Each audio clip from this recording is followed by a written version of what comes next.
Thank y'all for tuning in to another edition of the AEW 2K ECW 2K Power Rankings on the Whole Effin' Show Facebook gaming channel and also on Twitch at the Whole Effin' Show as well. If you have not hit that like, follow, go ahead and do that for me one time. I would greatly appreciate it.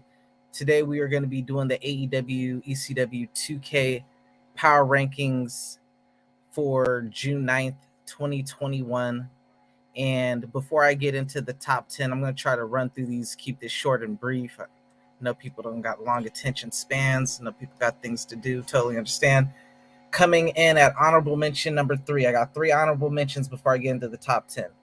Honorable mention number 3 is going to be Billie Kay. Billie Kay, I debuted her last episode of AEW Dynamite. Billie Kay doing her thing, defeated Hikaru Shida in her debut. Both of them debuted as Hikaru Shida was not initially drafted during the initial GM Wars draft, but Billie Kay ended up defeating her as they both debuted last week after they both got signed during the second draft pick.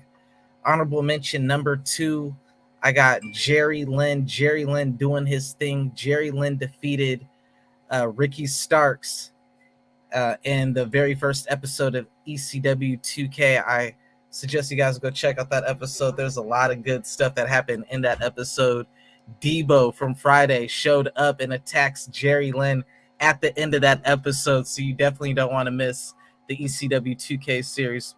Putting a lot of work into that right there. Honorable mention number 1, I'm wearing the man's shirt.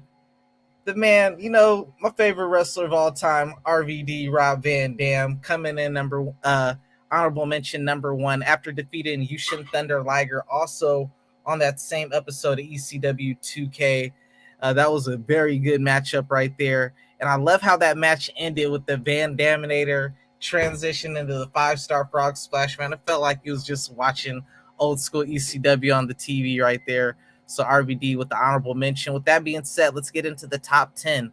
Overall, coming in at number 10 on the list, we got Hangman Adam Page. Hangman Adam Page, former FTW champion. He did take a loss recently on AEW Dynamite leading into the 2K series, but he rebounded when he would team up with the Sandman and New Jack on the very first episode of ECW 2K to defeat the Big Boss Man and the Police, Drew Gulak and Jackson Riker. I'm telling you, y'all need to go see that ECW 2K. It's already at 2,000 views. I think it hasn't even been out for 2 weeks. It's a good episode. Coming in at number 9 on the list, we got the best bout machine, the cleaner, Kenny Omega. Kenny Omega, representing the AEW 2K brand, has retired 2 former AEW 2K draft picks in Tommaso Ciampa and Johnny Gargano. That's right. I had drafted during the initial GM Wars draft DIY. Kenny Omega would take care of both of them back to back and send them packing back to NXT 2K with Sir Frost and his brand over there. So Kenny Omega got himself in a nice position, not only on the list, but also in the people set to challenge for that world title in AEW. Coming in at number 8 on the list, this man just won the second ever Battle Royal, the first on a pay-per-view, on the very first AEW 2K only pay-per-view, Full Gear. Tetsu Naito ended up defeating 19 other individuals in a very good 20-man battle royal. Highly suggest you go check out that AEW 2K. There's a 2-part. It's on the first part. That video is already at 2,400 views. I highly recommend you guys go push the numbers up on there. Hit the like, leave some comments up on there.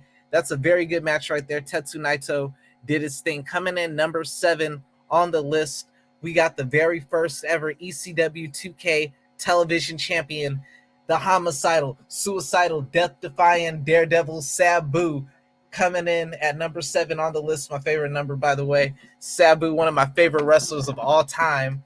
Definitely doesn't get enough credit. Had to draft him during the second GM Wars draft pick, as he was not available during the first one, or I would have definitely picked him up at that time. Sabu defeating Taz in the very first ECW 2K main event to become the inaugural ECW 2K television champion. Telling you guys, go check out that ECW on the Whole Effin' Show. That's on Facebook at the Whole Effin' Show, right there at the bar underneath my name. Some good matches up on that show, and the two pay-per-views that I'm also mentioning.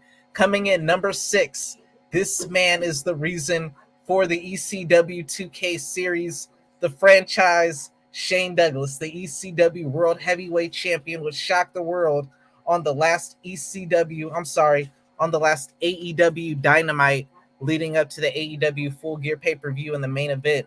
Hangman Adam Page was angry that his title was not on the line on the Full Gear pay-per-view, so he decided to take it upon himself to make his title the main event for AEW Dynamite. What he did not expect was for the newly signed Shane Douglas to show up, defeat him, take the FTW title, throw it on the ground, and say from this day forward, the FTW title is the ECW World title, and AEW Dark is no longer a secondary promotion, but it's a primary promotion, and from this day forward, it is no longer going to be called AEW Dark, but ECW 2K. And man, it had a very great debut, and I can't wait to get started on the second episode, which will be under production this week. Coming in number 5, it is the reigning, defending AEW World Heavyweight Champion. That's right, only at number 5, the AEW World Champion himself, Jon Moxley. This man is 3-0, perfect record, and with a successful title defense in the first ever AEW only pay-per-view Full Gear. Jon Moxley defeating Cody Rhodes. Jon Moxley's 3-0 record, what's more impressive about it is it's all against the entire Rhodes family. He would first take out Dustin Rhodes, Cody Rhodes' brother. When he found out Cody Rhodes would be challenging him for the AEW World title, he said he was going to take out anyone Cody Rhodes loved leading up to that matchup, and he did just that, taking out Dustin Rhodes. Then he took out Dusty Rhodes, and then he defeated Cody Rhodes at AEW Full Gear to complete the whole family. Took out the whole family, added them to the mantra, added them to the fireplace, to the mantle. So Jon Moxley at number 3, at number 5, coming in at number 4, representing the Bullet Club. It is none other than the Young Bucks. The Young Bucks, you're probably asking yourself, why is the AEW Tag Team Champions ranked higher than the ECW World Champion and the AEW World Champion? The reason is simple. These men have a 2-0 perfect pay-per-view record. Not only did they win their match at the AEW only pay-per-view on the cross-promotional AEW NXT with Sir Frost and the NXT 2K series promotion, the Young Bucks, not only did they win the AEW Tag Team Champions at that cross-promotional pay-per-view starting point, but then 1 week later, they would go on and defeat FTR in a classic. I am telling you, that AEW Full Gear, that first part, go check out that Young Bucks versus FTR match. That match is so fire, and the way it ended was my favorite finish because it ended like a real wrestling match. It was just a great match overall. I only did commentary, let the computer rock out, and it was a great matchup. So Young Bucks coming in at number 4. Coming in number 3 on the power rankings, we got the leader of the Bullet Club, Finn Balor, number 1 draft pick for me during the initial GM Wars draft pick. Finn Balor has been on a tear. He is on a 4-win streak since losing his very first AEW Dark match to Scorpio Sky in what a lot of people considered an upset. He would go on to win the very first AEW 20-man Battle Royal to become the very first person to be entered into the G1 tournament, now followed by Naito. Finn Balor would also go on to avenge his loss to Scorpio Sky, who would end up taking that victory over Finn Balor and capitalizing on that to win the AEW TNT title from Brody Lee, only to lose it to Finn Balor at the Starting Point pay-per-view. Then Finn Balor would successfully defend that AEW TNT title the following week at Full Gear against Rey Mysterio, who was the number 1 contender, who did this to become the #1 contender for that title. Rey Mysterio won a TNT I can't even talk right now. Rey Mysterio won a tournament where he had to go through the likes of Will Ospreay, Shinsuke Nakamura, and then in the finals in a triple threat match, defeated Kota Ibushi and Walter. So he defeated all those people only for Finn Balor to put it into all of that. So Finn Balor definitely deserving of the #3 spot. So you got to be thinking, what could someone do to deserve to be ranked higher than that? Well, first we got coming in at #2, Bayley and Dakota Kai representing the only cross-promotional championship on both channels, me and the Fresh and Frost Gaming channel, and of course my channel, The Whole Effing Show. And the only, so far in the very first, not only is it the very first cross-promotional NXT versus AEW matchup on the very first AEW versus NXT pay-per-view, in the very first AEW versus NXT main event, but my girls came through and brought home the AEW NXT Women's Tag Team Champions by defeating the Kabuki Warriors, Io Shirai, and Asuka. They will follow that up on the AEW only pay-per-view on Full Gear and defeat Rhea Ripley and Toni Storm. That is not a bad list of people to have under your resume. So who comes in at #1? It's the very first ever woman drafted overall in the GM Wars draft pick.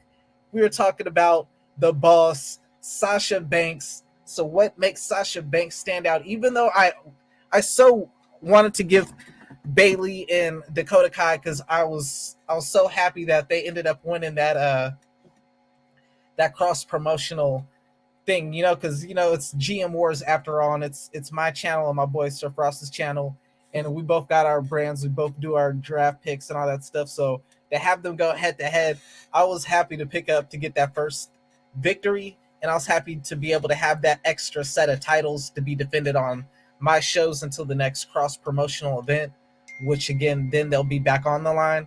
But what Sasha Banks did, what separates her is, for one, she has the best record overall at 4-0. She's tied with I believe, she got the best record overall, 4-0. Finn Balor is 4-1 and Bayley is 4-1, but Sasha Banks has no loss. So makes hers even more impressive is 3 of her 4 matches are title matches, and she's the first person to successfully defend her title 2 times. And in doing so, one of those, she retired Tessa Blanchard and sent her over to NXT 2K. So Sasha Banks just taking care of business all across the board. Very first ever main event on AEW 2K Dynamite. Goes on to win the title, defeating Britt Baker. Goes on to defeat Tessa Blanchard. Goes on in the very first intergender tag team matchup with Finn Balor to defeat Rey Mysterio and Zelina Vega to lead into their matchup.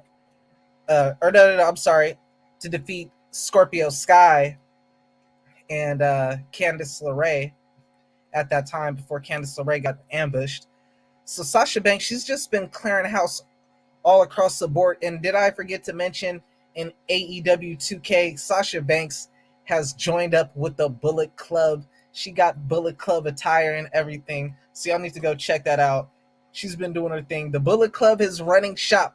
The Bullet Club. Before I get to my last 2 things for the power rankings, the Bullet Club is 2-0. They got to be the most dominant faction in all of the GM Wars. The Bullet Club at starting point, they took home all the gold, except for the gold that Sasha Banks successfully defended. And then at AEW Full Gear, not even a week after winning all the titles, they had to defend those titles, and they won all the matches. And these are simulated matches. There were no do-overs or no nothing. So I'm highly impressed with how things are going for the Bullet Club right now on that show, AEW 2K. Now, before I get out of here, there's just 2 other things I like to mention. I'd like to shout out Match of the Week, which comes on the AEW 2K Full Gear Part 1, because there's a 2-parter.